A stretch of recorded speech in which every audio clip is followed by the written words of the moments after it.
watching News Now, or rather, you're watching News Central TV. I am Judith TV. Here are the stories making rounds beyond the continent. And we start off with the the Israel-Hamas war. We'll begin with latest updates on the ongoing war in Gaza as family and friends of Eden Yerushalmi, killed hostage whose body was recovered from Gaza, attended her funeral in Israel's Petah Tikva. Now, Yerushalmi was among 6 hostages' bodies that were recovered by the Israeli army from a tunnel in southern Gaza. Eden Yerushalmi was working as a bartender at the Novo Festival when she was kidnapped. On the morning of October 7th, she called her family screaming and she was scared and had seen armed men attack the festival, according to her sister Shani.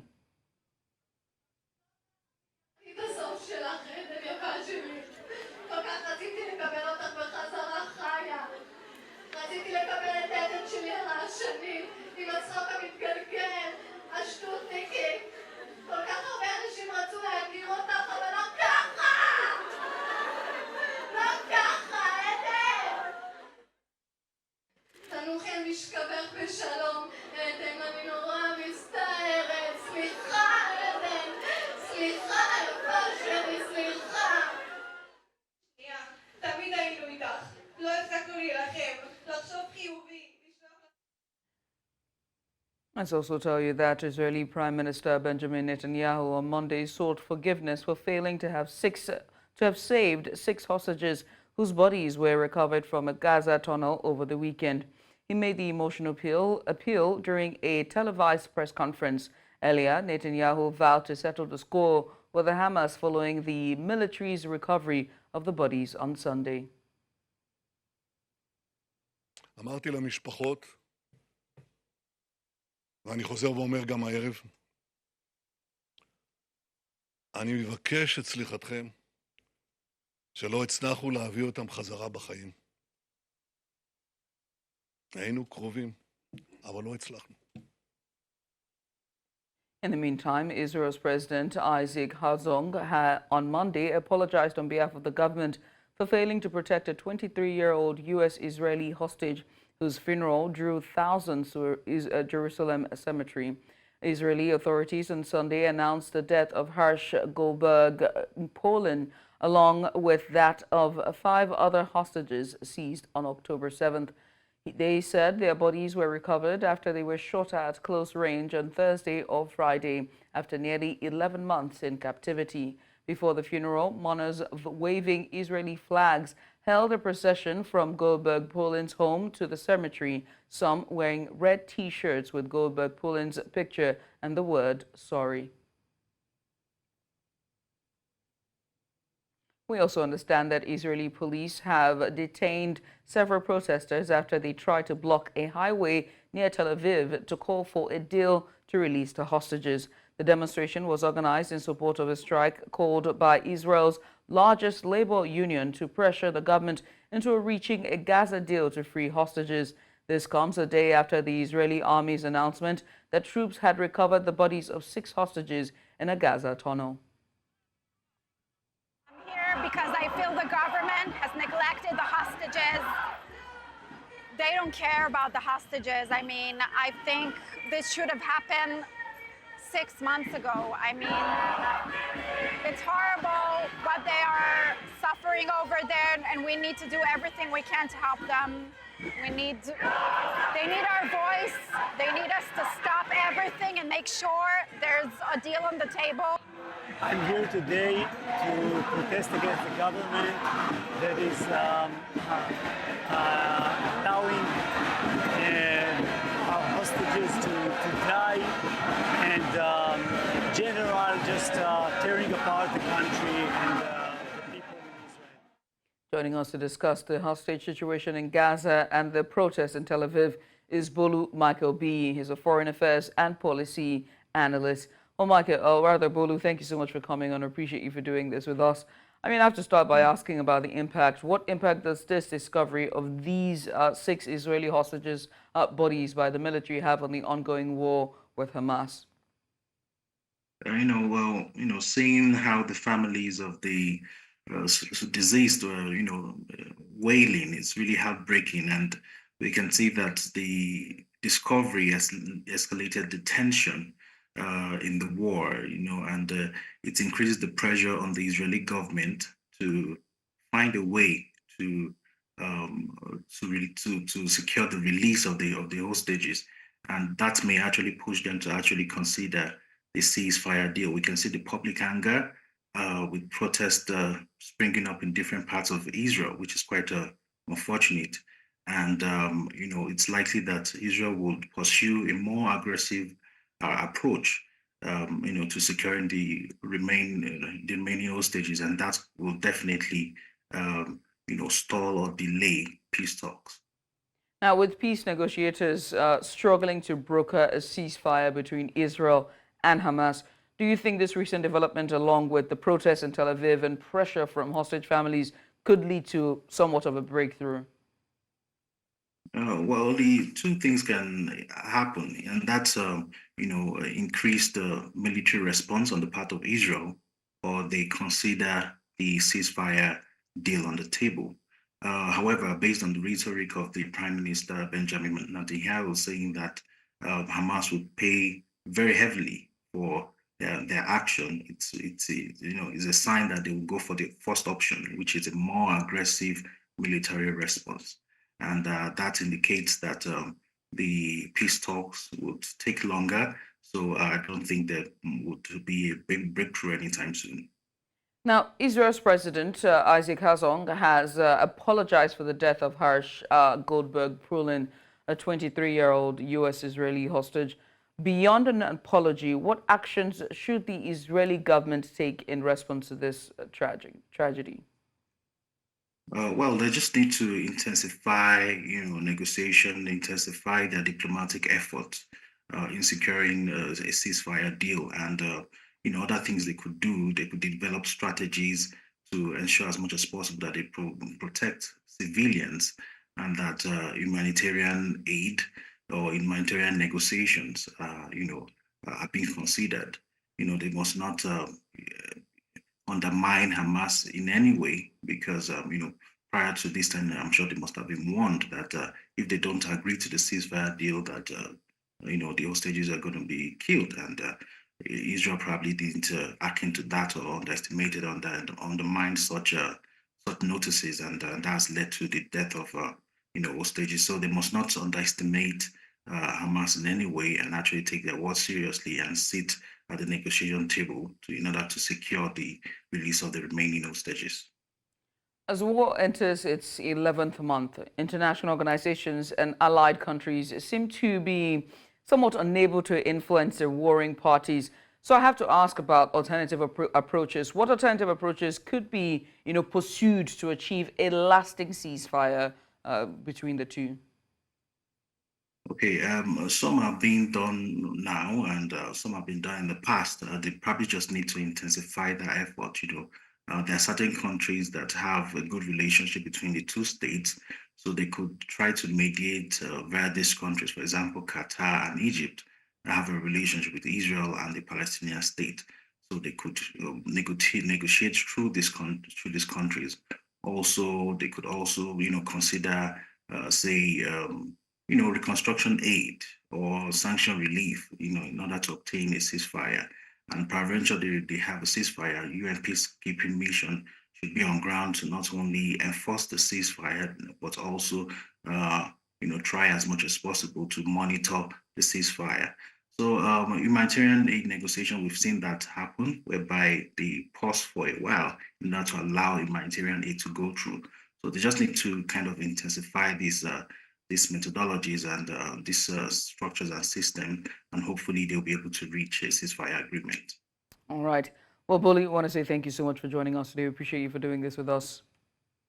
Thank you for having me. Bolu Michael-Biyi is a foreign affairs and policy analyst, and he joined us to talk about the hostage situation in Gaza and the protests in Tel Aviv. Now, still on the Israel-Gaza conflict, Britain says it would suspend some arms exports to Israel, citing a clear risk that they could be used in a serious breach of international humanitarian law. The announcement follows a review by the Foreign Ministry into the arms sales given concerns about Israel's conduct of its war against Hamas in the Gaza Strip. Foreign Secretary David Lammy told Parliament that the UK would suspend 30 of 350 arms exports licenses to Israel. Regret that I inform the House today the assessment I have received leaves me unable to conclude anything other than that for certain UK arms exports to Israel, there does exist a clear risk that they might be used to commit or facilitate a serious violation of international humanitarian law. I have informed my Right Honourable friend, the Business and Trade Secretary, and he is therefore today announcing the suspension of around 30 from a total of approximately 350 to Israel as required under the Export Controls Act. These include equipment that we assess is for use in the current conflict in Gaza.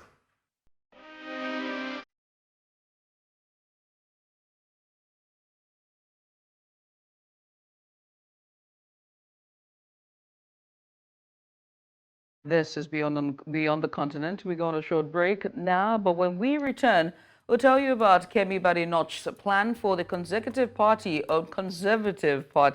and the UK, as well as other stories. Stay with us. President Volodymyr Zelensky says Ukraine captured more than 600 Russian soldiers during its military operation in the Kursk region, and they will be exchanged for Ukrainians who are in captivity. He said this during a joint press conference with Prime Minister of the Netherlands, Dick Schoof. On his part, Schoof announced a new aid package for Ukraine amounting to more than 200 million euros. Що стосується Курської операції обмінів, а обмінний фонд поповнюється, і обміни пішли. І не просто так у нас є обміни через те, що у нас є кого обмінювати на наших хлопців, дівчат, які знаходяться в полоні. Ми захопили більше 600 людей, і є ким міняти наших. That's why I'm pleased to announce that the Netherlands is providing a substantial support package worth over 200 million euros. This extra support is focused on protecting and repairing the energy infrastructure that Russia is trying to destroy with its criminal attacks. To ensure that Ukrainians are not left in the cold. And the package includes funds for repairing energy infrastructure and buying new gas turbines and essential materials. Russia's President Vladimir Putin has reiterated that Russia's offensive in Ukraine aims to protect residents of the Donbas region. Speaking during a televised event with school children in Siberia on Monday, Putin accused Ukraine of rejecting all agreements related to a peaceful settlement in Donbas. Началась с того, как наш противник выбросил все договоренности, связанные с возможностью мирного урегулирования на Донбассе. Мы защищаем и тех людей, которые живут на Донбассе, и наше общее будущее. Будущее России. Потому что мы не можем позволить себе, чтобы у нас под боком создавали враждебные структуры, которые вынашивают агрессивные планы в отношении нашей страны и постоянно пытаются дестабилизировать Российскую Федерацию. Russia's President Vladimir Putin arrived in Mongolia on Monday, marking his first visit to a member state of the International Criminal Court since the court issued an arrest warrant for him last year. Putin was greeted by a guard of honor as he landed in the Mongolian capital for this high-profile trip, which is widely seen as a show of defiance against the ICC, Kiev, the West, and human rights groups, all of whom have called for his detention. The ICC, based in The Hague, has sought Putin's arrest for the alleged illegal deportation of Ukrainian children following Russia's invasion of Ukraine in 2022. Last week, Kiev urged Mongolian authorities to execute the arrest warrant, while the ICC reiterated that all member states have an obligation to detain individuals wanted by the court. Poland has held a state burial in the northern town of Chodzic to lay to rest the remains of more than 700 victims of Nazi massacres that were discovered in recent years. Zostało ujawnionych 5 mogił, z których wydobyto szczątki od ponad 700 osób.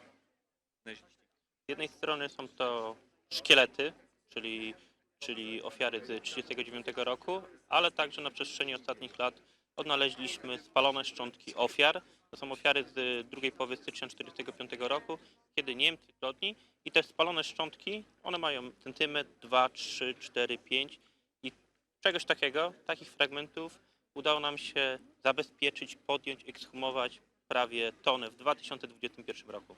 То есть praca Tych lat zabezpieczyliśmy prawie 7 000 dowodów rzeczowych. Są to oczywiście łuski, pociski, ale też rzeczy osobiste ofiar, czyli to, co ludzie mieli przy sobie w momencie śmierci, czyli Right-wing favourite and former British Trade Minister Kemi Badenoch has launched her bid to lead the Conservative Party, replacing Rishi Sunak, who resigned after the party's historic general election defeat on July 4th. The two-Tory chief will be announced on November 2nd and will become the official leader of the opposition in Parliament. Labour are only there because people no longer believed in the Conservatives. We dealt with some of the most profound challenges faced by any government since World War II. The aftermath of the financial crisis, COVID, Ukraine. But we ended up mired in scandal, unable to deliver on our promises, and fundamentally distrusted. It's time for something completely different. The British people are yearning. They are yearning for something better, and this Labour government is not it. I want to help us rebuild the party, rewire the state, reboot the economy, revive our country, and make it go places. And we need to do this because the challenges of the next decade are going to be even bigger than what has come before. This is why my campaign is called Renewal 2030 and not Kemi for Leader. The problems of the future cannot be solved by one person. The Reform Party cannot solve them. Liberal Democrats cannot solve them. The Labour Party will not solve them. So we need to renew the Conservative Party so they can solve the problems that will plague the next decade. And watching stories beyond the continent, we go on a short break. When we come back, we turn to Germany's politics. AfD party leader tells Chancellor Scholz to pack his bags. More on this after the break. Co-leader of Germany's far-right AfD party, Alice Weidel, has called for new federal elections in Germany after the party made record gains in 2 regional polls and Olaf Scholz's coalition suffered a heavy defeat. Weidel, during a press conference in Berlin, said Chancellor Olaf Scholz should face the consequences and pack his bags together with his coalition partners.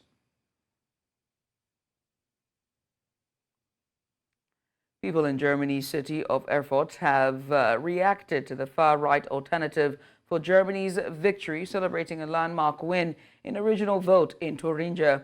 Now, the anti-immigration party topped the polls for the first time ever in the former East German state with around 33% of the vote and was headed for a close second place in a neighboring Sassoni. Ich muss sagen, ich habe eine sehr geknickte Stimmung gehabt von dem Wahlergebnis. Also wir gerade als Studenten oder auch als große Stadt Jena hier in Thüringen, wir sind ja eigentlich für ein sehr weltoffenes Thüringen. Wir wollen, dass Deutschland für alle da ist. Wir wollen halt auch, sage ich mal, als Bundesland halt auch ein Zeichen setzen, gerade als Osten, der ja auch in Deutschland ein bisschen untergegangen ist seit der Wiedervereinigung. Ja, also meine Stimmung ist sehr schlecht, um ehrlich zu sein, weil gestern habe ich den ganzen Tag die Nachrichten verfolgt und auch auf Instagram bin ich verschiedenen Seiten gefolgt und war natürlich auch selbst wählen und deswegen ist meine Stimmung sehr schlecht, weil ich mir ein anderes Ergebnis gewünscht hatte. Ich habe damit And that's all on Beyond the Continent. Now remember that you can send us your eyewitness report to the WhatsApp number now showing on the screen. Do follow us on social media, will you? We are at News Central TV. You can also watch News Central live on DSTV channel 422, Star Times channel 274, Avo TV and YouTube. Many thanks for watching. I'm Judith at TV.